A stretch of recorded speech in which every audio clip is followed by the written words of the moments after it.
Movie की starting में हम यहाँ पर डेजी को देखते हैं, जहाँ पर डेजी लोन शार्क और गैम्बलिंग वालों के साथ बात कर रही होती है एंड यहाँ पर वो लोग उसके पैसे उससे वापस मांग रहे थे और साथ ही साथ गैम्बलिंग वाले उसे ये तक कह रहे थे कि नेक्स्ट टाइम अगर आना तो थोड़े सादे पैसे लेकर आना।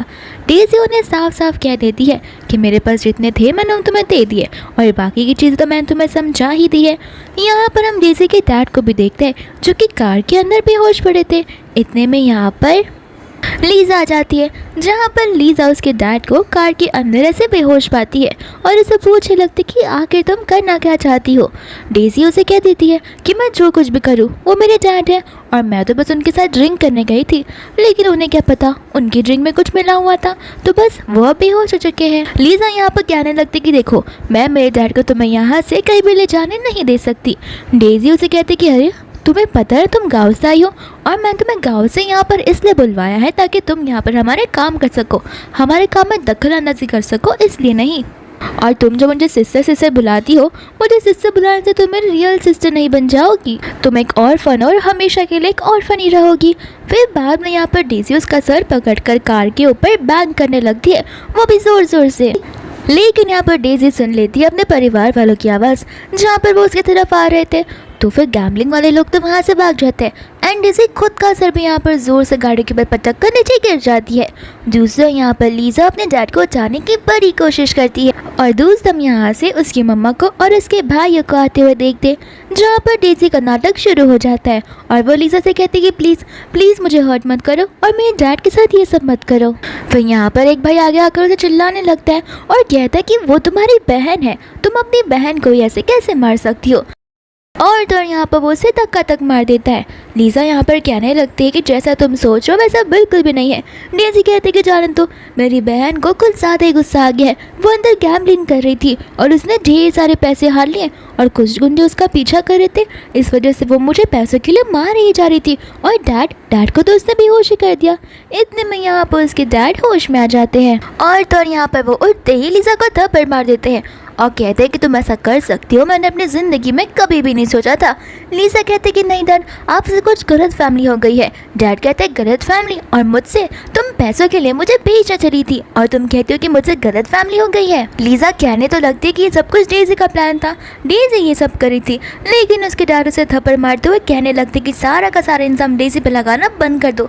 मैंने और मेरी बीवी ने मिलकर तुम्हें 10 साल तक पाला पोसा है, क्या सिर्फ यही दिन देखने के लिए? और हम डेजी को बहुत पहले से जानते, वो हमारे साथ बचपन से रहती हुई आई है और मुझे उससे पूरा भरोसा है कि वो ऐसा बिल्कुल नहीं करेगी। दूसरा यहाँ पर आंटी होती है जो कि लीज़ा के ऊपर भी चिल्लाने लगती है और उसे घर से बाहर निकलने के लिए कहती है। यहाँ पर उसके भाई भी डेजी का ही साइड लेते, उसकी मम्मा कहने लगती है कि अब तुम्हें हमारे साथ घर चलने की कोई ज़रूरत नहीं है और तुम अब से हमारी बेटी बिल्कुल भी नहीं हो। इतना बोलकर वो सभी के सभी लोग कार में बैठने लगते हैं एंड यहाँ पर डेजी लीज़ा के कानों में कहती है कि तुम चाहे जितनी भी कोशिश कर लो, मेरे घर वाले सिर्फ और सिर्फ मुझ पर भरोसा करेंगे, तुम्हारी एक बातों पर भी विश्वास नहीं करेंगे। एंड यहाँ पर डेजी लीज़ा को धक्का मार देती है, जहाँ पर लीज़ा का सर जाकर सीधा एक स्टोन से लग जाता है एंड यहाँ पर उसे बहुत ज़्यादा ही खून आने लगता है एंड तब जाकर डेजी डरने लगता है और सब उसे कहती है कि मैंने तो इसे बस टच ही किया था और न जाने ये खुद ब खुद कैसे गिर गई। यहाँ पर उसके हर एक भाई उसे कहने लगते हैं कि तुम्हें टेंशन लेने की कोई ज़रूरत नहीं है, हम तुम्हारी साइड लेंगे। साथ साथ यहाँ पर उसके डैड भी कहते हैं कि हाँ ये खुद ब खुद नीचे गिरी है तो इस पर तुम्हारे ऊपर इंसान नहीं लगने वाला। एंड वो आंटी भी यहाँ पर लीज़ा का साइड बिल्कुल नहीं लेती और वो लोग वहाँ से चले जाते हैं, जहाँ पर लीज़ा अपनी जान दे बैठती है।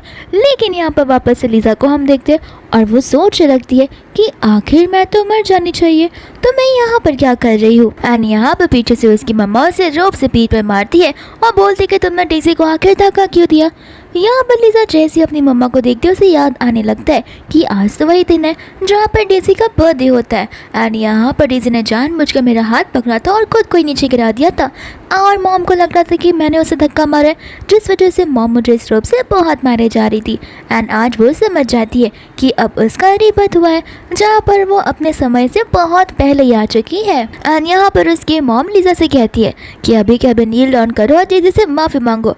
तो फिर लिसा कहते थे कि आखिर आपके पास क्या प्रूफ है कि मैंने उसे गिराया हुआ है। तो उसकी मॉम कहने लगती कि मैं तुम्हें बड़े अच्छे से जानती हूँ, जब से मैं तुम्हें घर पर लेकर आई हूँ तब से तुम डेज़ी से बहुत ज़्यादा जेलस फील करती हो और कुछ ना कुछ करती रहती हो। यहाँ पर लिसा अपने भाइयों को भी कहती है, क्या तुम सभी को लगता है कि मैंने उसे गिराया होगा? हाँ, मैं अच्छे से समझ सकती हूँ। आखिर तुम लोगों ने तो मुझे यहाँ पर इसीलिए लाया है ताकि मैं तुम सबके काम कर पाऊँ। हमेशा डेज़ी बाहर जाया करती थी और तुम सब लोग मुझे एक घर के अंदर बंद करके रखा करते थे, और तो तुमने मुझे अपनी कंपनी में जॉब दे दिया जहाँ पर तुम मुझसे चाय बनवाते हो, पानी लगवाते हो और खाली प्रिंटिंग का काम करवाते हो। जितनी भी अच्छी अच्छी चीज़ें हैं वो सारी के सारी चीज़ें डेज़ी को मिलती जाती है और मेरी तो तुम में से कोई फिक्र भी नहीं करता। यहाँ पर इसकी मम्मा गुस्से में आकर लीजा से कहने लगती है कि तुम्हारी हिम्मत कैसी हुई मुझे यहाँ पर उल्टा जवाब देने की। और फिर बाद में डेज़ी अपना भोलापन करना शुरू कर देती है और कहती कि मॉम जाने दीजिए ना, सब कुछ मेरी ही गलती है। फिर उसकी मॉम डेज़ी से कहती है कि तुम्हें अब इसका साइड लेने की कोई ज़रूरत नहीं है। मैं हमेशा देखती आई हूँ ये कुछ ना कुछ प्रॉब्लम खड़ी कर देती है और तुम उसकी तरफ से माफ़ी मांगने लगती हो और मुझे रोकती हो, लेकिन आज नहीं, आज बहुत हो गया, ये तो तुमसे माफ़ी मांग कर ही रहेगी। लीज़ा कहते कि माफ़ी मांगना है ना, ठीक है। एंड यहाँ पर उसके चारों पैर सोचने लगती कि लीज़ा और माफ़ी मांगेगी, मुझे तो लगता है गिड़गिड़ा कर ये रोने ही लगेगी क्योंकि इसके पास यहाँ से जाने के लिए कोई जगह ही नहीं है, तो फिर ये आगे क्या ही कर सकती है। फिर इसके बाद में यहाँ पर डेज़ी लीज़ा की और आगे बढ़ती है और कहती है कि जाने दो, मैं नहीं चाहती कि सिचुएशन तुम्हारे लिए और डिफिकल्ट बन जाए। मैं इनसे कह दूंगी कि मैं खुद ब खुद यहाँ पर नीचे गिरी हूँ। लीज़ा कहते कि अरे वाह, तुम सारी सच्चाई बताने के लिए रेडी हो गई। एंड डेज़ी कहते कि तुम ऐसे क्यों बात कर रही हो। एंड यहाँ पर लीज़ा गुस्से में आकर उसे थप्पड़ मार देती है और कहती कि गलतियां तुम करो और तुम्हारे बदले मार हमेशा मुझे पड़ती है। एंड यहाँ पर लीज़ा डेज़ी को एक बार नहीं बल्कि 3 बार थप्पड़ मारती है और डेज़ी यहाँ पर ज़मीन पर गिर जाती है और लीज़ा से माफ़ी मांगते कहने लगती कि मुझे माफ़ कर देना, मैं कन्फेस कर रही हूँ ना कि मैं खुद ब खुद नीचे गिरी हूँ। एंड यहाँ पर बाद में उसकी मम्मा लीज़ा को सुनाने लगती है और कहती है कि तुम्हारी हिम्मत कैसी हुई इसे इतना मारने की, और तुम्हें पता है ना कि आज उसका बर्थडे है और तुम उसके बर्थडे वाले दिन उसके साथ ये सब कर रही हो। तो लीज़ा चिल्लाकर अपनी मॉम से कहने लगती है कि अच्छा, आपको बड़े अच्छे से याद है कि आज डेज़ी का बर्थडे है, लेकिन आपको ये तक याद है कि आज मेरा भी बर्थडे है। फिर यहाँ पर हमें पास का सीन बताया जाता है जहाँ पर उसके पेरेंट्स ने उसे अडॉप्ट किया हुआ था एंड उसका जो जन्मदिन था वो इसके बेटे के सेम जन्मदिन जैसा था। इसके बाद में यहाँ पर वो लोग बड़े भी हो जाते हैं, लेकिन इसके फैमिली वाले सिर्फ और सिर्फ डेज़ी के ही बर्थडे को याद रखते हैं। उसके सभी भाई सिर्फ और सिर्फ डेज़ी को ही गिफ्ट देते हैं, लेकिन यहाँ पर लीज़ा का बर्थडे ना कोई जानता है और न कोई जानना चाहता है। यहाँ पर उसकी मॉम कहने लगती कि हाँ, तो इतने सारे बच्चे हैं मेरे, थोड़ी बहुत चीज़ें मैं भूल जाया करती हूँ, और तुम जब से कॉलेज से ग्रेजुएट हुई हो लगता है तुम्हारे पर निकले आ रहे हैं, जब देखो तब मुझे उल्टा जवाब दी जा रही हो। अगर इतना ही उल्टा जवाब देना है तो अभी के अभी मेरे घर से निकल जाओ। लीज़ा कहती कि तुम मुझे क्या निकालोगी, मैं खुद ब खुद यहाँ से जाने वाली हूँ। एंड यहाँ पर जाते जाते वो बदक के को जोर से पुश कर वहाँ से चली जाती है। इसके बाद में यहाँ पर उसकी मम्मा बड़े गुस्से में बैठी थी जहाँ पर उनका फीवर हाई लो हुआ जा रहा था। तो फिर डेज़ी कहने लगती कि मॉम आप प्लीज़ ज़्यादा गुस्से में मत रहिए वरना आपका बीपी हाई हो सकता है और ये सब मेरी वजह से हो रहा है। मुझे इस बात को आगे नहीं बढ़ानी चाहिए थी वरना आपके बीच और लीज़ा के बीच फाइट नहीं हुई होती। तो फिर यहाँ पर उसके सभी भाई डेज़ी से कहने लगते कि देखो जो भी हुआ वो सब कुछ लीज़ा की वजह से हुआ और तुम उसकी साइड क्यों ले रही हो। वो हमेशा तुम्हें बुली किया करती है, लेकिन तुम कितनी प्योर हार्टेड हो, जब देखो तब उसे बचाने की कोशिश करती हो, लेकिन आज जो उसने किया है उसने पूरे लिमिट्स को ही क्रॉस कर दिया। यहाँ पर उसका दूसरा भाई कहते कि हाँ, और रही घर से जाने वाली बात तो मुझे पक्का पता है उस लीज़ा में इतनी हिम्मत है ही नहीं कि वो हमारा घर छोड़कर जा सकती है। लगता है उसने बस गुस्से में ऐसे आके कह दिया होगा, लेकिन मैं अभी भी कह रहा हूँ ना कि वो घर के बाहर ही खड़ी होकर रो रही होगी। एंड यहाँ पर सभी को लगता है कि हाँ, वो इतनी बेशर्म है और तो वो कहीं जा भी नहीं सकती तो वो बाहर अकेले खड़ी होगी। लेकिन यहाँ पर जैसे वो भैया दरवाज़ा खोलते हैं वहाँ पर लीज़ा बाहर नहीं होती, तो फिर यहाँ पर सभी लोग शॉक हो जाते हैं। एंड फिर हम यहाँ पर लीज़ा को देखते हैं जहाँ पर वो चलते चलते सोच रही थी कि इस घर में तो कभी मुझे एक वाली ट्रीट किया ही नहीं गया है। एंड उसे पास्ट का एक बात याद आने लगता है जहाँ पर वो अपने डैड के पास अपना प्रपोजल लेकर गई थी एग्रीमेंट्स के साथ में, लेकिन यहाँ पर उसके डैड उसे देखे बिना ही रिजेक्ट कर देते हैं। लीज़ा कहती तो है कि प्लीज़ थोड़ा सा समय निकाल कर उसे देख लीजिए। इतने में यहाँ पर रिसेप्शनिस्ट का कॉल आता है जो कहने लगते कि आपकी बेटी डेज़ी यहाँ पर आई है। तो फिर उसके डैड डेज़ी की आवाज़ सुनकर ही बहुत ज़्यादा खुश हो जाते हैं और इसे अंदर आने के लिए कहते हैं, लेकिन यहाँ पर वो लीज़ा को भाव ज़रा सा भी नहीं देते। एंड फिर हमें यहाँ पर पता चलता है कि बचपन में टाइम पे यहाँ पर डेज़ी कहीं गुम गई होती है। इसके लिए उन लोगों ने एक लड़की को अडॉप्ट किया था जो कि हमारी लीजा थी एंड उन्होंने उसका सेम बर्थडे भी रखा हुआ था। लेकिन यहाँ पर डेज़ी अपने घर पे वापस आ जाती है, जिस वजह से वो लोग लीजा को इग्नोर करना शुरू कर देते हैं। लेकिन लीजा इस बार ठान लेती है कि मैं अपनी लाइफ एक बार अच्छे से जी कर ही रहूँगी एंड यहाँ पर वो किसी को तो कॉल लगा लेती है।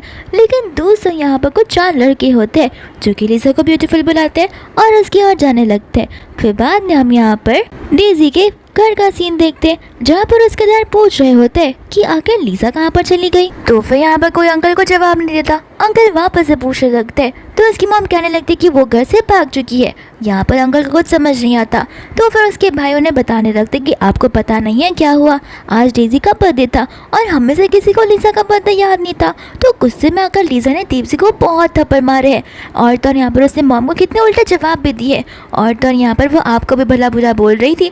तो फिर क्या उसने कहा कि मैं ऐसे लोगों के साथ यहाँ पर रह नहीं सकती। ये बोलते वो खुद ब खुद यहाँ पर घर से निकल गई। उसके डैड कहने लगते कि उसकी बदतमीजी तो दिन ब दिन बढ़ती जा रही है।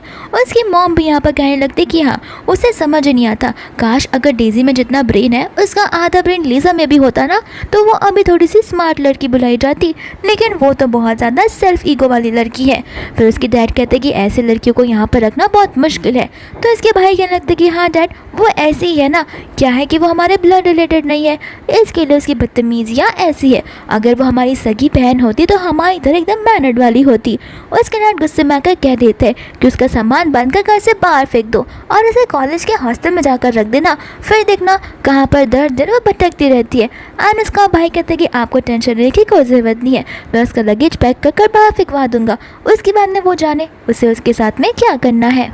इसके बाद में हम वापस से लीजा को देखते हैं जहाँ पर वो लड़के उसे कह रहे होते हैं कि हम तुम्हें एक स्पेशल जगह पर लेकर जाएंगे जहाँ पर हम बहुत सारे गेम्स खेला करते हैं। दूसरा हम यहाँ पर डेज़ी को भी देखते हैं जो कि बाहर थी और तो यहाँ पर रिकॉर्डिंग कर रही होती है एंड डेज़ी को अच्छे से पता होता है कि वो लोग कौन है। वो लोग वही लोग हैं जो गैम्बलिंग में असर कर लोगों को लेकर आया करते, फिर उन्हें सीधा लूट लेते और तो उन्होंने लोन भी देते एंड फिर लोन के ऊपर वो लोग उसके ऊपर हाई इंटरेस्ट चार्ज कर लेते। डेज़ी यहाँ पर सारी चीज़ें रिकॉर्ड करने लगती है। लीजा यहाँ पर उन गुंडों को कहती है कि ठीक है लेकिन मुझे नहीं लगता कि तुम मेरे सामने जीत पाओगे। तो फिर यहाँ पर वो लोग हंसते हुए कहने लगते हैं कि लगता है ऐसे पता नहीं है कि हमारा बॉस छान कौन है, नाटक तो ऐसे कर रही है जैसे कि वो छान को जानती हो। लीजा यहाँ पर उन्हें कुछ नहीं बोलती। इतने में यहाँ पर पीछे से कई सारी कार्स आती है एंड उसमें से छान बाहर निकलता है। तो फिर यहाँ पर वो लोग जाकर उसे ग्रीट करने लगते हैं और तो और वो गुंडा जो है वो लीजा को लिटिल बिच करके बुलाता है जहाँ पर छान उसके पैरों पर मारता है और अपने बॉडीगार्ड्स को इशारे करता है। तो वो सभी बॉडीगार्ड्स मिलकर उन्हें पीटने लगते हैं। फिर बाद में यहाँ पर छान लीजा से कहता है कि आखिर तुम इतनी बदली क्यों हो गई हो और इन लोगों के साथ क्या करना है। लीजा को अपने पास की बात याद आने लगती है जहाँ पर डेज़ी उसे सर पर मारे ही जा रही थी और ये लोग हंस हंस कर बस उसे देख ही जा रहे थे।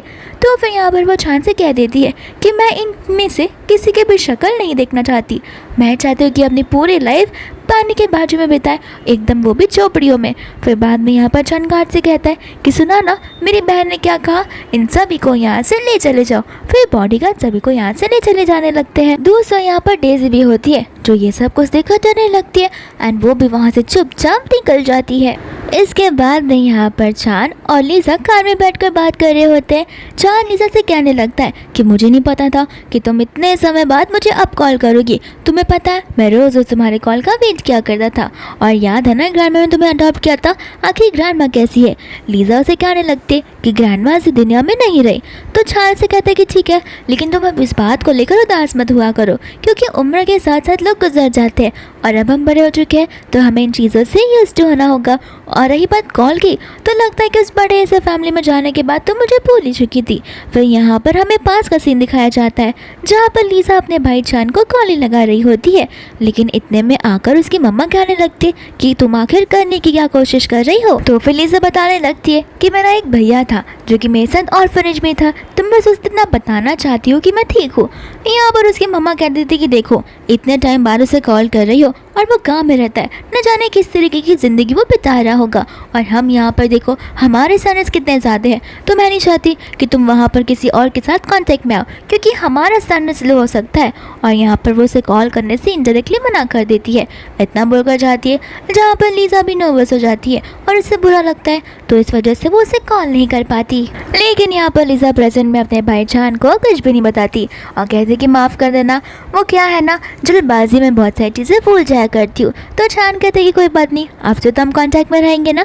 साथ साथ यहाँ पर चान उसे 3 मिलियन देता है और कहता है कि इसे लो और इसे लौटाने की कोई ज़रूरत नहीं है। तुमने लाइफ में पहली बार मुझसे कोई मदद मांगा है और मैं तुम्हारा भाई हूँ, मैं तुम्हारे लिए इतना तो कर ही सकता हूँ।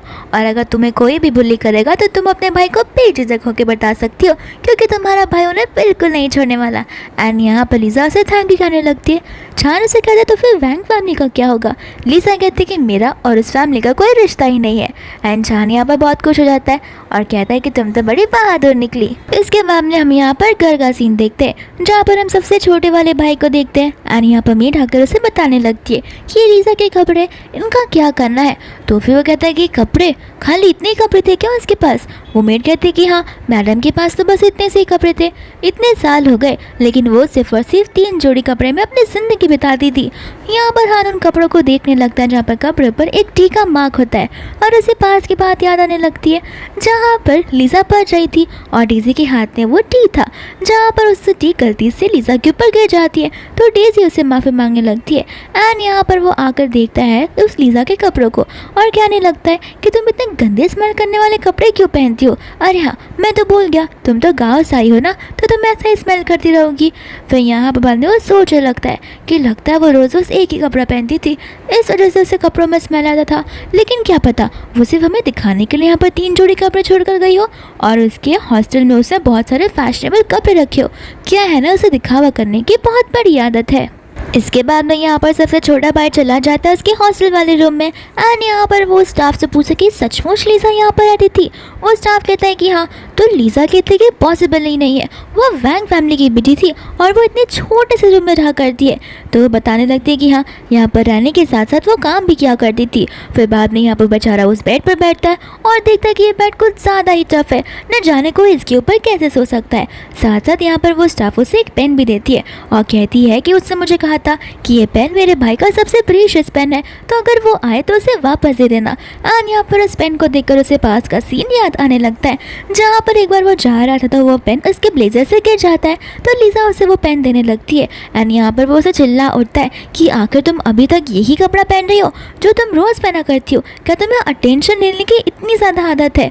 बाद में यहाँ पर वो माफ़ी मांगने लगती है। तो यहाँ पर हान उसे कहते हैं कि काम करो, इसे रख लो, और ऐसे भी मैं तुम्हारी छुई हुई चीज़ को वापस नहीं लेने वाला। जहाँ पर लिजा उस पेन को ले तो लेती है। दोस्तों, यहाँ पर हम लिजा को देखते हैं जिसके हाथों में बहुत सारे डॉक्यूमेंट्स थे। एंड यहाँ पर वो लोगों को अपना स्कीम बता रही थी, जहाँ पर लोग खुश होकर उसके एग्रीमेंट्स पर साइन किए जा रहे थे। इसके बाद में यहाँ पर हान घर पर आ जाते हैं, जहाँ पर वो बहुत उदास था। सबसे बड़ा भाई ली उसे बोलने लगता कि क्यों, डैड ने तुम्हें काम दिया था, लगता है वो सारा काम करते करते तुम कुछ ज़्यादा ही थक गए हो। तो फिर यहाँ पर हान बहुत अपसेट रहता है और वो ली को सारी बातें बताने लगता है। ली यहाँ पर कहने लगता है कि लगता है तुम्हें उसके लिए बहुत बुरा लग रहा है। हान बोलता है कि मुझे ऐसा क्यों लग रहा है कि हम उसके साथ गलत करते हैं, हमें जाकर मॉम से बात करनी होगी। लेकिन ली यहाँ पर उसे रोकता है और कहते हैं कि मॉम से बात करनी होगी, तुम्हें पता है ना मॉम ने क्या कुछ नहीं कहा है उसे, और मॉम एकदम सही है, हमारी मॉम कभी भी गलत नहीं हो सकती और मुझे अच्छे से पता है, भले यहाँ पर वो कहाँ पर गई हो, लेकिन देखना कुछ दिनों में वो वापस घर आ जाएगी और वो हमें से माफ़ी मांगेगी। आखिर हमारे अलावा उसका है ही कौन। हान उसे समझाने की कोशिश कर रहा था कि आपको पता है वो हमेशा घर पर खाली एक कपड़ा पहन कर रहा करती थी। मुझे लगता था कि शायद वो इसलिए करे क्योंकि उसे अटेंशन चाहिए, लेकिन जब मैं हॉस्टल गया और मैंने यहाँ पर घर की चीज़ों को निकलवाया तब मुझे पता चला कि उसके पास सिर्फ और सिर्फ 3 कपड़े थे, जिसमें से एक तो उसका स्कूल यूनिफॉर्म था और मैंने जानबूझकर उसके स्कूल बैग को फेंक दिया था। तब से वो यहाँ पर खाली एक क्लॉथ बैग लेकर जाया करती थी। लियो से बोलने लगता है कि आखिर तुमने उसके साथ ऐसा क्यों किया। तो फिर हान कहते हैं कि उस टाइम मैं उसे नहीं देख सकता था और मुझे उससे बहुत जेलस फील होता था, इसलिए गुस्से में आकर मैंने उसका बैग फेंक दिया, लेकिन मुझे नहीं पता था कि वो इतनी सिंपल लड़की है। तो लियो से बोलता कि देखो, मुझे लगता कि वो सब कुछ अटेंशन के लिए कर रही होगी। एक तो हमने उसे गाँव से यहाँ पर लाया है अच्छी सी ज़िंदगी जीने के लिए, लेकिन यहाँ पर वो गाँव जैसी हरकतें करती रहती है। फिर यहाँ पर लियो से कॉल करने के लिए उसका नंबर मांगता है। हान यहाँ पर वापस उदास हो जाता है और कहता है कि इतने सालों से वो हमारे घर पर रही है, लेकिन हम में से शायद किसी को भी उसका नंबर नहीं पता। तो फिर यहाँ पर लियो अपने असिस्टेंट को कॉल कर लिजा के बारे में पूछता है। असिस्टेंट यहाँ पर कहने लगता है कि मैंने मैडम को वो इन्वेस्टमेंट प्रोग्राम के यहाँ पर देखा था। ली सोचने लगता है कि वो सबसे इन्वेस्टमेंट बड़ा प्रोग्राम है, इतने बड़े प्रोग्राम में आके लीसा क्या कर रही है। तो यहाँ से वो दोनों लीसा को ढूंढने के लिए निकल पड़ते हैं। दूसरे हम लैपटॉप में न्यूज आते हुए देख रहे थे, जहाँ पर हमें न्यू बिजनेस वुमन लीसा के बारे में बताया जा रहा था। एंड यहाँ पर लीसा के बारे में बहुत सारे न्यूज आने लगते, जहाँ पर लीसा ने एक दूध की कंपनी को बाय कर लिया था और तो यहाँ पर उस कंपनी की प्रोग्रेस बहुत जल्दी होने लगी थी। यहाँ पर सभी को लग रहा था कि इस कंपनी को अपना काम बंद करना पड़ेगा, लेकिन यहाँ पर लीसा ने जैसे उस कंपनी को खरीदा, उस कंपनी के प्रॉफिट शुरू होना शुरू हो गए थे। इतने में यहाँ पर उसके दोनों भाई आ जाते हैं, जहाँ पर लीसा अपने असिस्टेंट से बात कर रही होती है इस इन्वेस्टमेंट वाली बात को लेके। यहाँ पर ली कहने लगता है कि अभी के अभी हमारे साथ घर चलो। लीसा उसे कहने थी कि तुम दोनों यहाँ पर क्या कर रहे हो, घर तक तो ठीक था, तुम सब मिलके मुझे घर पर ह्यूमिलेट किया करते थे, लेकिन अब क्या, अब तुम सब यहाँ पर खुले आम रास्तों के बीच मुझे ह्यूमिलेट करने आए हो। हान बोलते थे कि नहीं, जैसा तुम समझ रहे हो वैसा बिल्कुल भी नहीं है। ली यहाँ पर उसे कहता है कि चुपचाप हमारे साथ घर पर चलो। लीसा यहाँ पर घर जाने से मना कर देती है। ली उसे कहते कि देखो, तुम हमारी बहन हो और तुम्हें प्रोटेक्ट करना ही हमारी जिम्मेदारी है। लीसा यहाँ पर हंसते हुए कहते कि प्रोटेक्ट, और तुम लोग मुझे करोगे? ज़रा देखो तो कौन ये प्रोटेक्शन वाली बात कह रहा है? वो लोग जो मुझे खुद ब खुद ही बुली किया करते थे। तुम प्रोटेक्शन जाकर डेज़ी को दो, ना कि मुझे। हान यहाँ पर कहता है कि तुम्हें गलत फैमिली हो गई है। ली उसे यहाँ पर बोलने जाता है कि तुम्हें पता भी है तुम कौन सा कदम उठा रही हो। तुम यहाँ पर इस इवेंट में जा रही हो, इन्वेस्टमेंट वाले, जहाँ पर मैं खुद नहीं जा सकता। और तुम्हें पता अगर यहाँ पर तुमने कुछ भी उल्टा सीधा किया तो हमारी फैमिली का नाम खराब हो जाएगा। हान कहता है कि हाँ चलो अपने घर अपनी फैमिली के पास। लेकिन लीसा यहाँ पर कह देती है, ना मेरा कोई घर है और ना मेरा कोई फैमिली है, और तुम तो मुझे अपनी बहन बुलाना बंद ही कर दो तो बेहतर होगा। साथ साथ हान यहाँ पर भी लीसा को कहने लगता है कि देखो, इस इन्वेस्टमेंट के लिए जाना बहुत मुश्किल है। तुम्हें पता है ये कौन होस्ट कर रहा है? ये मिस्टर सू फैमिली यानी कि वॉरियर ग्रुप होस्ट कर रही है। तो अगर तुम्हें लगता है कि तुम अंदर जाओगी और मिस्टर सू यानी कि मिस्टर लियो तुम्हें भाव देंगे तो ये इम्पॉसिबल है, और यहाँ पर अंदर जाना तो तुम भूल ही जाओ। लेकिन इतने में यहाँ पर एक असिस्टेंट आता है जो लीसा का बंदोबस्त कर देता है और वो लीसा को अंदर ले जाने लगता है। हान और लियो से पहचान लेते हैं क्योंकि वो तो मिस्टर सू का असिस्टेंट होता है। एंड यहाँ पर वो असिस्टेंट कहने लगता है कि क्या ये दोनों आपके भाई है? लेकिन यहाँ पर लीसा साफ साफ मना कर देती है और कहती है कि मैं इन दोनों को नहीं जानती, और इतना बोलकर वहाँ से अंदर चली जाती है। उसके भाई भी उसके पीछे पीछे जाना चाहते हैं, लेकिन गार्ड यहाँ पर उन दोनों को रोक लेते हैं। हान यहाँ पर लीसा कहने लगता है कि डैड को यहाँ पर का इन्विटेशन मिलना कितना मुश्किल था, तुम्हें याद है ना? वो यहाँ पे आने के लिए कितना ज़्यादा उतावले थे। लेकिन यहाँ पर मुझे समझ नहीं आ रहा कि आखिर लीसा को इतना इजीली परमिशन कैसे मिल गई। दोस्त हम यहाँ पर अंकल को देखते हैं, डेज़ी को देखते हैं, जहाँ पर वो दोनों वॉरियर ग्रुप के अंदर मिस्टर सू यानी कि लियो से मिलने गए थे। यहाँ पर लियो उनसे बोलने लगता है कि आखिर तो इवेंट नीचे वाले हॉल में, तो फिर आप यहाँ पर क्या कर रहे हो? तो फिर वो उन्हें बताने लगता है कि अगर आपको याद ना हो तो मैं पुराने वाली डील आपको याद करवाने के लिए आया हूँ। आपने यहाँ पर हमारी बेटी के साथ में एंगेजमेंट फिक्स की थी। तो फिर लियो कहते हैं कि देखो, मैं अपनी ज़बान का पूरा पक्का हूँ और मैं अपनी कही हुई बात को बिल्कुल नहीं भूलता, लेकिन तुम बोलने में चूक रहे हो। मैंने कहा था कि तुम्हारी एल्डेस्ट बेटी के साथ में, और रही बात इसकी, ये तो छोटी वाली बेटी है। तो फिर यहाँ पर वो दोनों कन्फ्यूज़ हो जाते हैं। तो डेज़ी यहाँ पर अपना दिमाग इस्तेमाल करके बोलने लगती है कि कोई बात नहीं डैड, मैं जाकर दीदी को ढूंढ कर लाती हूँ, भले उन्होंने मुझे मारा हो, लेकिन कोई बात नहीं, इसमें मेरी कोई गलती होगी।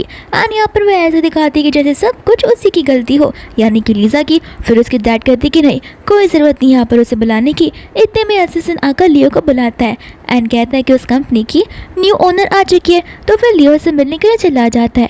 एंड यहाँ पर उसके डैड भी उतावले होते हैं उस लड़की से मिलने के लिए, तो उसे कहते हैं कि क्या मैं भी मिल सकता हूँ? एंड लियो यहाँ पर उसके बारे में बताने लगता है। दोस्तों यहाँ पर उसके डैड उसके पीछे पीछे ही जाने लगते हैं। इसके बाद में यहाँ पर वो लोग नीचे चले जाते हैं। दोस्तों यहाँ पर अंकल और डेज़ी वो नई वाली ओनर से मिलने के लिए बहुत एक्साइटेड थे, लेकिन यहाँ पर वो ओनर जैसे ही पीछे मुड़ती है, वो लोग यहाँ पर लीसा को देखते हैं और पूछते कि तुम यहाँ पर क्या कर रही हो? तुम्हें पता नहीं प्राइवेट पार्टी है, वो भी इन्वेस्टर्स की, तुम्हें यहाँ से धक्के मारकर निकाल दिया जा सकता है। फिर यहाँ पर वहाँ कर सभी लोग उसके बारे में बात करने लगते हैं। डेज़ी यहाँ पर तो सभी के सामने अपने फैमिली के राज़ों को भी खोलने लगती है और लीसा को अडेप्ट उस हिस्से पे बुला देती है, जहाँ पर सभी लोग लीसा की बुराइयाँ करने लगते हैं। लेकिन यहाँ पर लीसा काम जान रहती है। दूसरा यहाँ पर लियो लीजा को देखता है, जहाँ पर हमें पास का सीन बताया जाता है। एक बार आंटी डेजी और लीजा उन दोनों को लेकर उसके ऑफिस में आई होती है एंड यहाँ पर वो आंटी डेजी को लियो के बारे में सब कुछ बता रही थी और कहने लगती कि देखना, फ्यूचर में तुम्हारी शादी की मैं पूरी कोशिश करूंगी कि ये इसके साथ ही हो पाए, क्योंकि इतना बड़ा बिजनेस टाइकून जो है। लेकिन यहाँ पर लीजा जो है वो एकदम सीधा सादे कपड़े में आई होती है, जो कि उसके स्कूल का ड्रेस था। एंड यहाँ पर लियो का ध्यान डेजी पर नहीं बल्कि लीजा पर भी जाता है एंड यहाँ पर उसकी मम्मा लीजा से वार्न कर देती है कि गलती से भी यहाँ पर उसके नज़रों में वापस मत आना। दूसरा यहाँ पर जिस दिन लीजा सारे एग्रीमेंट सेल कर रही होती है कंपनी के, उस दिन ऊपर वाले विंडो से यहाँ पर उसका असिस्टेंट और लियो सब कुछ देख रहे थे। असिस्टेंट कहने लगता है कि मुझे तो लगता है ये थोड़ी सी पागल हुई है, डूबी हुई कंपनी को क्यों ऑन करना चाहती है।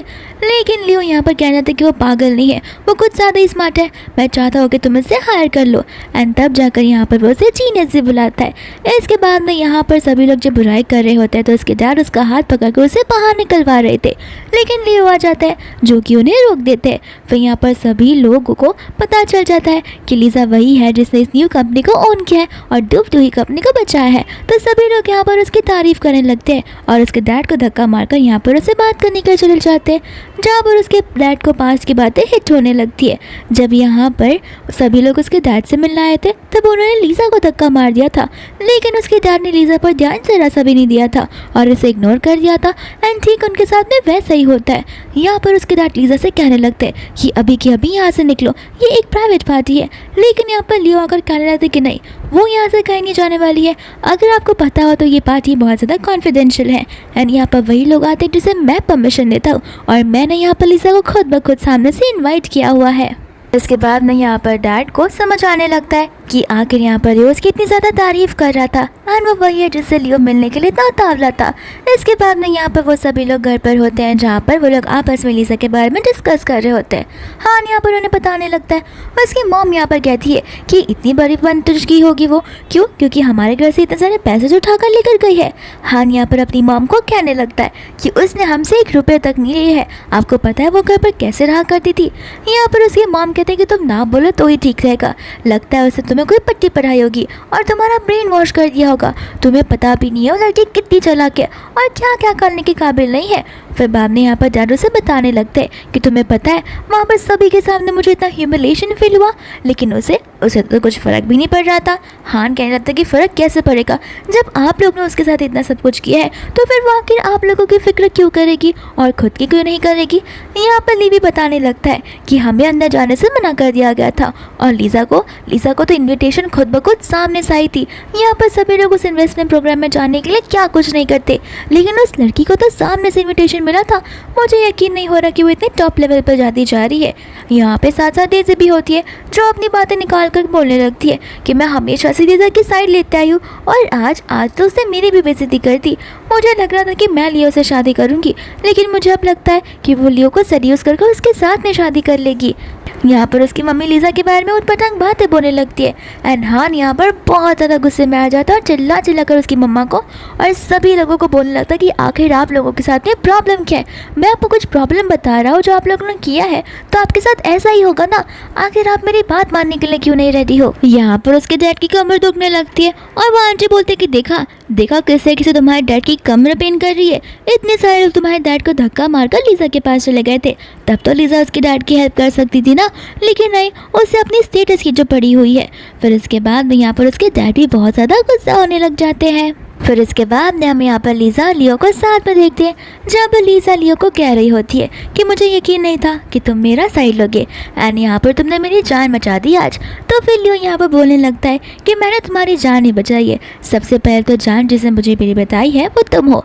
एंड बाद में यहाँ पर उसे वो एक हैंकरचीफ दिखाता है, जहाँ पर लीज़ा को पास की बात याद आने लगती है एंड यहाँ पर एक गाड़ी का क्रैश हो गया था, जहाँ पर गाड़ी से बहुत ज़्यादा स्मोक निकल रहा था एंड यहाँ पर एक आदमी बेहोश हो गया था और बाद में कोई और नहीं बल्कि लियो ही होता है, जहाँ पर लीज़ा ने एम्बुलेंस को कॉल किया था फटाक से और उसे एम्बुलेंस में भेज दिया था।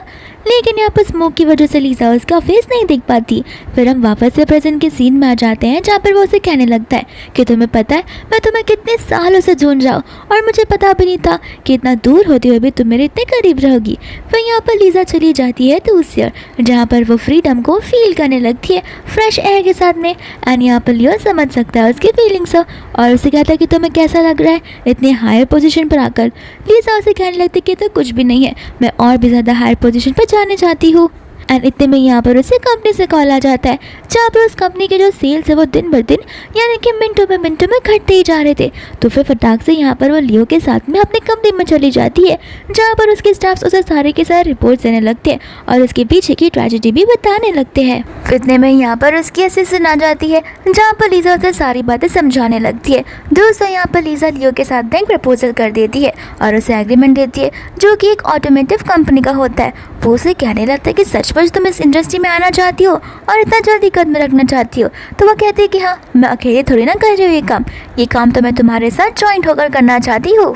एंड यहाँ पर बाद में हम डेजी और उसकी असिस्टेंट को देखते हैं जहाँ पे हमें पता चल जाता है कि इन सभी चीज़ों के पीछे डेजी का ही हाथ था।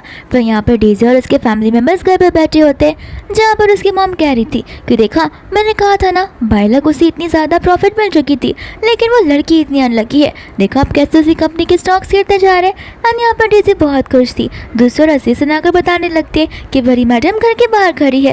एंड यहाँ पर हान खुशी खुशी से लेने जाता है तो उसकी मॉम से पूछते कि तुम इतने खुश क्यों हो, वो यहाँ पर आ रही है तो खुद ब खुद चल कर आ सकती है और जाओ जाकर मेरी छड़ी लाओ, आज तो मैं उसे नील डाउन करवा कर मुझसे माफ़ी मंगवा कर ही रहूँगी एंड इसके बाद में ही मैं यहाँ पर उसे घर पे एक्सेप्ट करूँगी वरना उसे वापस से घर से बाहर निकाल दूँगी। हाँ यहाँ पर उनसे कहता था कि आप जो कर रही हो वो अभी भी गलत है, लेकिन उसकी मॉम उसकी बात सुनती कहाँ पर है। इतने में यहाँ पर लीजा आ जाती है। जैसे यहाँ पर लीजा घर के अंदर आती है और उसकी मॉम यहाँ पर लीजा को जलाना शुरू कर देती है। हान कहते कि मॉम वो इतने समय बाद घर पर आई है, कम से कम आज तो उस पर मत चिल्लाई है। तो उसकी मॉम कहती कि क्यों, जाने से पहले क्या वो मुझसे पूछ कर गई थी, वो खुद ब खुद यहाँ पर घर छोड़ कर गई थी एंड यहाँ पर वो हमारे घर आई है ना कि हम उसके घर पर आए हैं और ये मेरा घर है, मेरी जो मन में आएगा मैं वो करने के लिए रेडी हूँ। फिर बाद में यहाँ पर उसके डैड कहने लगते कि देखा आके घूम फिर कर तुम हमारे घर पर आ ही गई। लीजा उन्हें कहने लगती कि अच्छा लगता है आप अपनी छड़ी लेकर बैठी हुई हो, आपको अगर लग रहा होगा कि आप मुझे आप व्हाट्सएप से वैसे ही मारोगे जैसे आप मुझे पास से मारा करती थी। एंड तो हमें यहाँ पर पास का सीन भी बताया जाता है जहाँ पर उसकी मॉम उसे बड़ी ज़ोर ज़ोर से पीठों पर मारा करती थी और उसे नील डाउन करवा कर रखती थी एकदम धीरे धीरे तक। लेकिन यहाँ पर लीजा आज कह देती है कि अगर आप सोच रही हो कि ये सब होगा तो बिल्कुल भूल जाओ, क्योंकि आज मैं यहाँ पर ये सारे काम करने नहीं आई हूँ, बल्कि मैं यहाँ पर डेजी से कहने आई हूँ कि उसने जो कुछ भी किया है वापस से ठीक कर दे वरना अंजाम बहुत बुरा होगा। उसके डैड यहाँ पर कहना था कि डेजी का नाम तुम क्यों बीच में ला रही हो और जब देखो तब तुम डेजी को क्यों टारगेट करती रहती हो, इतने टाइम बाद आई हो और वापस से तुम डेजी के पास आई चीज़ें डाल रही हो। फिर लीजा बाद में यहाँ पर उन्हें बताने लगती है और उसकी मॉम कहते कि बस करो, मेरी बेटी ये सब कर ही नहीं सकती है। एंड यहाँ पर लीजा डेजी की तरफ देखती है। फिर वहाँ में डेजी कहने लगी कि मॉम जाने दो, अगर मेरी बहन कह रही होगी तो मेरी गलती है, तो हो सकता है कि मेरी ही कोई गलती होगी, मैं मेरी बहन से माफ़ी मांगने के लिए रेडी हूँ। यहाँ पर आंटी कहती कोई माफ़ी मांगेगा तो वो लीजा है, उसके बाद मैं उसे माफ़ कर दूंगी। तो हान कहता है कि प्लीज़ लीजा एक बार बस माफ़ी मांग दो, फिर एक बार फिर से हम एक फैमिली बन जाएंगे। लेकिन यहाँ पर लीजा माफ़ी मांगने से साफ साफ मना कर देती है और कहती है कि मैं माफ़ी मांगने नहीं आई हूँ यहाँ पर, मैं यहाँ पर बस डेजी को एक वार्निंग देने आई हूँ।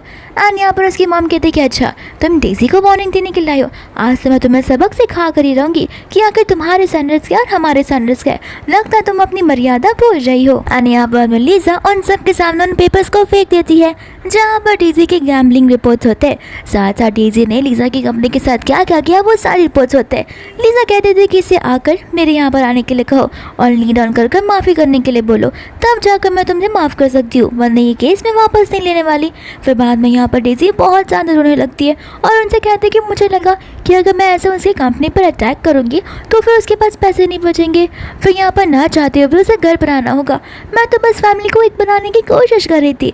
एंड यहाँ पर उसकी मॉम का दिल पिघल जाता है जहाँ पर वो डेजी को कहती है कि तुमने सही काम किया और ऐसे भी तुम हमारे लिए तो ये सब कर रही थी। उसके डैड यहाँ पर कहते कि जाओ जाकर नील डाउन करके बस उससे एक बार माफ़ी मांग लो। लेकिन यहाँ पर आंटी कहती कि नहीं, मेरी बेटी नील डाउन नहीं करेगी, तुम्हें पता भी है कि उसके पैर कितने दुखेंगे। यहाँ पर बाद में हान कहते हैं कि नील डाउन नहीं कर सकती। तो फिर लीज़ा का क्या? लीज़ा को आप घंटों घंटों तक या फिर एक दिन तक आप उसे नील डाउन करवा कर रखा करती थी। तब को आपके दिमाग में एक बार भी नहीं आया कि आखिर उसके नीज कितने पेन करते होंगे। और जब यहाँ पर डेज़ी की बारी आ रही है, उसे बस एक बार नील डाउन करना है, वो भी कुछ मिनटों के लिए या सेकंड्स के लिए, तब आपको याद आ रहा है कि उसके पैर दुखेंगे। वह यहाँ पर से घर वाले गुस्सा होकर चले जाते हैं। दोस्तों यहाँ पर लीज़ा की प्रोफेसर उसके घर पर बहुत सारा सामान लेकर आ जाती है। तो फिर हान यहाँ पर उनसे मिलने के लिए चला जाता है। ले भी यहाँ पर डिलीवरी पर्सन को कहता है कि हाँ, मेरी बहन डेज़ी इतनी प्यारी जो है। लेकिन यहाँ पर कहता है कि डेज़ी, लेकिन ये केक तो आपको लीज़ा की तरफ से मिलता है हर साल। एंड यहाँ पर तब जाकर उसे और भी ज़्यादा बुरा लगने लगता है जब उसे याद आता है कि हर साल मेरा बर्थडे सबसे पहले याद करने वाला और मुझे केक भिजवाने वाला डेज़ी नहीं बल्कि हमेशा लीज़ा रही है। इसके बाद में हमें पास का सीन बताया जाता है जहाँ पर ली का बर्थडे था। एंड यहाँ पर सभी फैमिली वाले डिस्कस कर रहे होते हैं कि आखिर वो लोग कहाँ पर जाएंगे। एंड फाइनली वो लोग अपना डिसीजन बना लेते हैं अब्रॉड जाकर स्की करने का। एंड यहाँ पर बाद में डेज़ी नाराज़ हो जाती है, कहती है कि मेरी ड्रेस यहाँ पर डिलीवर होने वाली है, अगर कोई भी नहीं रहा तो उतनी महंगी ड्रेस मेरे हाथों से निकल जाएगी। तो वह यहाँ पर लीज़ा को रुकने के लिए कहता है और बोलता है वैसे भी तुम यूरोप जाकर स्की कर क्या ही करोगी। यहाँ पर सभी लोग यूरोप चले जाते हैं। दूसरा यहाँ पर लीज़ा अपने भाई के लिए केक भिजवा देती है एंड साथ साथ मना करती है उसका नाम रिवील करने से। यहाँ पर वो केक जैसे उन्हें मिलता है उन्हें लगने लगता है कि ये केक उससे डेज़ी ने दिया है। एंड डेज़ी भी यहाँ पर झूठ झूठ बोल देती है। फिर हम वापस से प्रेजेंट में आते हैं जहाँ पर ये सारी बातें सोच सच कर बेचारा वो रोने ही लग जाता है। इसके बाद में हम यहाँ पर लीज़ा को देखते हैं जिससे मिलने के लिए लियो आ जाता है। लीज़ा बोलते कि तुम यहाँ पर क्या कर रहे हो, मैंने तो कभी नहीं सुना था कि तुम यहाँ पर छोटी छोटी मीटिंग्स में आया करते हो। तो लियो कहता है कि समझ जाओ मैं तुम्हें देखने का बहाना ढूंढ रहा हूँ। फिर यहाँ पर बाद में वो लोग मीटिंग में बैठ जाते हैं जहाँ पर लीज़ा सभी को स्ट्रैटेजिक प्लानिंग बताने लगती है और उनके मार्केटिंग का स्कीम भी। लेकिन यहाँ पर जी होता है जो कि उसके स्कीम से अग्री नहीं कर रहा था और तो यहाँ पर उन दोनों में बहुत ज़्यादा डिसबैलेंस बन गया था। तो फिर यहाँ पर वो सभी का लीज़ा के बारे में बुरी बुरी बातें कहने लगता है एंड लीज़ा की पर्सनल चीज़ें भी रिवील करता है। यहाँ पर लियो कुछ कहने वाला था लेकिन लीज़ा उसे कुछ कहने नहीं देती। फिर यहाँ पर लीज़ा सभी के सामने एक स्क्रीन को प्ले करती है जहाँ पर साफ साफ नजर आ रहा था कि जी ने ये सब कुछ जानबूझकर बोला है ताकि सभी लोग लीज़ा को यहाँ से निकाल पाए और जी यहाँ पर एक सीनियर मैनेजर की पोस्ट पर आ जाए। फिर सभी लोग यहाँ पर जी को वहाँ से निकालने लगते हैं एंड जी यहाँ पर कमरे से फायर हो जाता है। इसके बाद यहाँ पर जी घर आ जाता है और हान और ली को सब कुछ बताने लगता है एंड कहता है कि मुझे नहीं लगा था हमने उसे इतने सालों से अपने घर पर रखा था, उसे एक छत दिया था रहने के लिए, कपड़े दिए थे, खाना दिया था और वो आज मेरे साथ एक कंपटीशन करने लग रही है। मुझे लगा था इस डील को मैं जीत जाऊँगा जिसके बाद में यहाँ पर मैं अपने डैड की कंपनी में उसे इन्वेस्ट करने के लिए कहूँगा। लेकिन वो तो मुझसे भी ज़्यादा चालाक निकली। उसे अच्छे से पता था कि मैं उसे उस कंपनी से निकालने की कोशिश कर रहा था। यहाँ पर ली और हान उसे वार्निंग करने लगते हैं और बोलते हैं कि तुम सोच रहे हो वो बिल्कुल गलत है। जी कहता है कि गलत है, अगर तुम वहाँ पर उस मीटिंग में होते ना तब तुम दोनों को समझ आता कि मुझे कितना ह्यूमिलेटिंग फील हुआ है आज। फिर इसके बाद में यहाँ पर हान उसे बताने लगता है तुम्हें वहाँ पर ह्यूमिलेटिंग फील हुआ है, तुम्हें पता है जब से वो घर पर आई थी तब से लेके अब तक उसके पास सिर्फ और सिर्फ 3 जोड़ी कपड़े थे और आज तक उसने हमें कपड़े के लिए एक पैसे तक नहीं मांगे। और अगर ऐसे देखा जाए तो हमारे घर वालों ने ही उसे मिसट्रीट किया है। आखिर एक दिन बता दो जहाँ पर हमने उस बेचारी को प्रायोरिटाइज किया हो और डेज़ी को इग्नोर किया हो। नहीं ना, हम हर दिन हर रात डेज़ी को ही भाव दिया करते थे और हमेशा उसे इग्नोर किया करते थे और हम उसे एकदम नीचे रखा करते थे। फिर यहाँ पर हमें पास का सीन बताया जाता है जहाँ पर वो लोग स्कूल में गए होते हैं PTA मीटिंग के लिए एंड यहाँ पर वो लोग लीज़ा के रूम में नहीं जाते, सिर्फ और सिर्फ डेज़ी के रूम में जाते हैं उसका PTA मीटिंग हैंडल करने के लिए। इसके बाद में यहाँ पर एक दिन होता है जहाँ पर डेज़ी बीमार थी, साथ साथ लीज़ा भी बीमार थी। लेकिन यहाँ पर वो लोग फोकस सिर्फ और सिर्फ डेज़ी पर कर रहे थे। यहाँ पर बर्थडे का दिन भी उन दोनों का सेम ही था लेकिन यहाँ पर जिसका बर्थडे सेलिब्रेट किया जा रहा था वो डेज़ी थी और तो लीज़ा को भाव तक भी नहीं दिया जा रहा था। इसके बाद में यहाँ पर उसके डैड आते हैं जहाँ पर वो उन सभी की बातों को सुन लेते हैं एंड जी उन्हें वो सब कुछ बताने लगता है। लेकिन यहाँ पर हान और ली को अब सबक मिल चुका था एंड वो लोग कह रहे थे कि वो जो कुछ भी कर रही है ठीक ही कर रही है, हमें हमारे कर्मों का फल मिल रहा है। और उसकी मॉम कहती है कौन से कर्म, उसे घर पे रखे, उसे खाया पिलवाया, उसे इतने सारे कपड़े दिलाए और तुम्हें लगता है कि हमारे कपड़ों का फल मिल रहा है। तो वो यहाँ पर लियो और हान उन्हें सारी बातें समझाने की कोशिश तो करते, लेकिन फिर भी यहाँ पर उसके मॉम, डैड और तो डेजी उसकी बातों पर यकीन करने के लिए राजी नहीं थे। उन्हें ऐसा लग रहा होता है कि लीजा अब अमीर हो चुकी है, तो हो सकता है लीजा ने इन दोनों का ब्रेन वॉश किया हो। फिर इसके बाद में यहाँ पर डेजी कहते हैं कि सारी प्रॉब्लम मेरी वजह से आ रही है, इससे अच्छा है कि मैं ही यहाँ से चली जाऊँ। एंड यहाँ पर जाने लगती है तो वो जानबूझकर गिरने का नाटक करती है, जहाँ पर वो कहते हैं कि माफ़ करना, इन्वेस्टमेंट की वजह से मैं रात भर डैड की कंपनी के बारे में सोचती रही, जिस वजह से मैं सोई नहीं, इसलिए मुझे फिलहाल कमज़ोरी सा महसूस हो रहा है। और उसकी मॉम उन दोनों को कहते हैं कि देखा इससे, ये बेचारे दिन रात उसके डैड और उसकी कंपनी के लिए मेहनत करती है, और वो लीज़ा तो हमारी कंपनी में इन्वेस्ट करने तक रेडी नहीं है, और तुम लोग उसकी साइड ले रहे हो डीजी की साइड लेने के बदले। इसके बाद में हम यहाँ पर एक इवेंट को देखते हैं, जो कि एक इन्वेस्टमेंट वाला इवेंट होता है। और यहाँ पर वो अंकल लीजा को देखकर वहाँ पर उसे गुस्सा करने लगते हैं। बाद में इवेंट की शुरुआत हो जाती है, जहाँ पर ऊपर डेजी जाकर स्टेज पर अपने प्रपोजल के बारे में सभी को बताने लगती है। और यहाँ पर उसके डैड उसके पर बहुत प्राउड होते हैं। लीजा से कहते हैं कि देख लेना, लियो यहाँ पर खाली मेरी बेटी के प्रपोजल पे ही पूरे के पूरे पैसे इन्वेस्ट करने के लिए रेडी हो जाएगा। यहाँ पर सभी लोगों को डेजी का प्रपोजल भी बड़ा अच्छा लगता है। फिर इसके बाद में यहाँ पर लीजा का प्रपोजल शुरू हो जाता है, जहाँ पर वो उन्हें एक्सप्लेनेशन देने लगती है। इतने में ही लियो आ जाता है, जहाँ पर उसके डैड जाकर लियो को पिच करने लगते हैं, लेकिन लियो ने मुंह पर साफ साफ कह देता है कि देखिए ये मेरा इन्वेस्टमेंट है, मेरे पैसे हैं, और हाँ मुझे आपसे ज़्यादा एक्सपीरियंस है, और मुझे नहीं लगता कि आप इस पोजीशन पे है जहाँ पर आप मुझे सिखाएंगे कि मुझे कौन सी स्कीम में इन्वेस्ट करना है। तो फिर यहाँ पर उसके डैड नर्वस होने लगते हैं। एंड यहाँ पर सभी लोग लीजा का जो प्रपोजल है वो सुनकर कुछ ज़्यादा शॉक हो जाते हैं, क्योंकि वो इतना अनएक्सेप्टेबल प्रपोजल जो उन्हें बता रही थी, जो कोई भी लोग एक्सपेक्ट नहीं कर रहे थे। एंड यहाँ पर वो लोग बहुत ज़्यादा ही उसके प्रपोजल से खुश हो जाते हैं, एंड सभी के सभी लोग यहाँ पर उसमें इन्वेस्ट करने के लिए रेडी हो जाते हैं। यहाँ पर उसके डैड सोचने लगते हैं कि चलो अच्छा है, ऐसे भी ये मेरे घर की तो बेटी है। फिर यहाँ पर वो लोग उसे बहुत ज़्यादा प्रेस करते हैं, जहाँ पर उसके डैडा का कहते हैं कि हाँ ये मेरी बेटी तो है। फिर यहाँ पर लीजा कह देती कि मुझे अपनी बेटी का टैग ना दो तो ठीक होगा। एंड यहाँ पर बाद में उन दोनों में झगड़ा होने लगता है इसी चीज़ को लेकर। लीजा साफ साफ कह देती है कि क्यों इस इवेंट में जैसी मैं वैसे ही आपने मेरे साथ झगड़ना शुरू कर दिया, और मुझसे कहा था कि तुम मेरी बेटी हो ही नहीं, तुम मेरी बेटी हो भी नहीं सकती, ना ही ब्लड रिलेटेड और ना ही विदाउट ब्लड रिलेटेड। तो फिर अभी आप अचानक से मुझे अपनी बेटी क्यों बना रहे हो, और आपकी बेटी तो डेजी है। लीजा को बुरा लग जाएगा अगर उसे पता चला कि आप मुझे उससे ज़्यादा प्रेस करते हो। तो फिर यहाँ पर उसके डैड कहते हैं कि देखो तुम मेरी फैमिली से बिलोंग करती हो, तुम्हारा नाज का जो सरनेम है वो मेरी फैमिली का ही सरनेम है, और रही इस प्रपोजल की बात तो ये तो हमारी फैमिली की और कंपनी को बिलोंग करता है। यहाँ पर लीजा कहते थे कि एक मिनट, ये मेरा प्रपोजल है जो मुझे और मेरी कंपनी को बिलोंग करता है, ना कि आप और आपकी फैमिली और आपकी कंपनी को बिलोंग करता है। तो ये झूठ मूठ का टैग देना बंद कर दीजिए। यहाँ पर डेजी भी उसे कहते कि डैड सही कह रहे, तुम हमारी फैमिली का तो हिस्सा हो। तो फिर लीजा कहते कि तुम अपना मुंह बंद रखो तो ठीक रहेगा, आखिर कब तक तुम ये भोले बनने का नाटक करती रहोगी, एक ना एक दिन तुम्हारा रियल फेस सभी के सामने आकर ही रहेगा। उसके डैड कहने लगते कि वापस से एक बार फिर से तुमने डेजी पर सारा इल्ज़ाम लगाना शुरू कर दिया, आखिर तुम कब सुधरोगी, इस वजह से मैं तुम्हें अपनी बेटी नहीं मानना चाहता। इतने में यहाँ पर ग्रैंडमा आ जाती है, जो कहने लगते कि आखिर यहाँ पर क्या चल रहा है, ये इन्वेस्टमेंट प्रोग्राम है या फिर कोई फिश मार्केट। यहाँ पर ग्रैंडमा आती है तो फिर डेजी और अंकल जाकर उससे मिलने लगते हैं। यहाँ पर ग्रैंडमा कहते हैं कि मैं तो खास कर यहाँ पर लीजा से मिलना हूँ। एंड लीजा यहाँ पर ग्रैंडमा को उसके नाम से बुलाती है।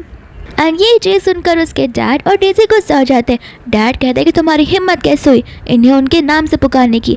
डेजी कहते क्या अभी की अभी माफ़ी मांगो, शायद ये तुम्हें माफ़ भी कर देंगी, और तुम्हारे स्टैंडर्ड्स इतने हाई नहीं हो गए कि तुम ग्रैंडमा को उनके नाम से बुला पाओ। एंड यहाँ पर ग्रैंडमा उन दोनों को चुप कराती है और कहते हैं कि लीजा की जो मर्जी होगी वो मुझे कहेगी, और लीजा ने मेरा नाम ही तो लिया है, इसमें तुम दोनों यहाँ पर लीजा को क्यों सुना रहे हो। फिर यहाँ पर लीजा के साथ बहुत अच्छे से बात करती है और उसे अपनी डॉटर इन लॉ कहने लगती है। ये ग्रैंडमा असल में लियो की ग्रैंडमा होती है। डेजी ये वाली बात सुनकर शॉक हो जाती है। डेजी कहती है कि लेकिन ग्रैंडमा शादी तो मेरे साथ, लेकिन ग्रैंडमा यहाँ पर इतने में उसे चुप करवा देती है। एंड कहते हैं कि लीजा से जब मैं पहली बार मिली थी तभी मैंने उसे अपनी बहू मान लिया था, मुझे नहीं पता था कि मैं उससे आज इस तरीके से मिलूंगी। फिर यहाँ पर वो उसे डिनर के लिए इन्वाइट करती है एंड वो लोग वहाँ से जाने लगते हैं। दूसरा यहाँ पर जी होता है जो कि लीजा की कंपनी में बाहर आकर उसे बाहर बुलाने लगता है, लेकिन गार्ड उसे अंदर जाने नहीं देते। फिर हमें यहाँ पर पास का सीन बताया जाता है जहाँ पर जी को बहुत ज़्यादा ही बुखार था एंड यहाँ पर लीजा ही थी जिसने उसका पूरा ध्यान रखा था, जिस वजह से वो ठीक हो गया था। इसके बाद में हम यहाँ पर हॉस्पिटल का सीन देखते हैं जहाँ पर उनके डैड बेहोश हो चुके थे। फिर बाद में यहाँ पर डेजी उन सभी लोगों को बढ़ा चढ़ाकर सारी बातें बताने लगती है। यहाँ पर जी भी आया था जो कि उसकी बातों को सुनकर बहुत ज़्यादा गुस्सा हो जाता है और कहने लगता है कि फ़िलहाल के लिए मैं उस पर पिटी करने लगा था और मुझे वो भोली भाली लगने लगी थी, लेकिन अब मैं जान चुका हूँ कि वो कितनी बुरी है। फिर इसके बाद में यहाँ पर उसे कंपनी के बाहर चला जाता है उस ब्रेसलेट को देखकर, जहाँ पर हमें पास का सीन बताया जाता है कि ये ब्रेसलेट बहुत ज़्यादा ही पुराना ब्रेसलेट हुआ करता था। हालांकि ये बहुत महंगा था, लेकिन उसे यानी कि डेजी को लगा कि बहुत सस्ता ब्रेसलेट है, तो फिर यहाँ पर वो ब्रेसलेट वो लोग लीजा को दे देते हैं। एंड वो असिस्टेंट बताने लगती है कि मैडम ने इस चीज़ को बड़े समय तक संभाल के रखा था। इसके बाद में हम यहाँ पर हॉस्पिटल का सीन देखते हैं जहाँ पर डेजी बहुत ज़्यादा एज हो रही थी, लेकिन आपके डैड के लिए नहीं बल्कि लीजा की वो सक्सेस को देखकर बहुत जेलस फील कर रही थी। एंड यहाँ पर वो सोचने लगते कि अगर मैं कुछ ऐसा कर दूँ जहाँ पर सभी लोग लीजा पर गुस्सा आ जाए।